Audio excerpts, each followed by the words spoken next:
barang siapa seorang istri yang menyiapkan air minum suaminya, wahai Rinung, wahai Bu, ia kode gaga kopi, teng, ia kode gaga teng, susu, bagai, susu cap bendera, kode gaga kopi, teng, ia kode gaga teng, susu, ia kode gaga susu, Milo, ia kode gaga Milo, wah,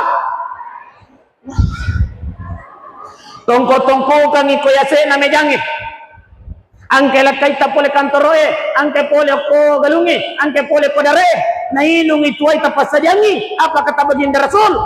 Istri mendapatkan pahala seperti berpuasa sunnah 1 tahun lamanya. Apa ya?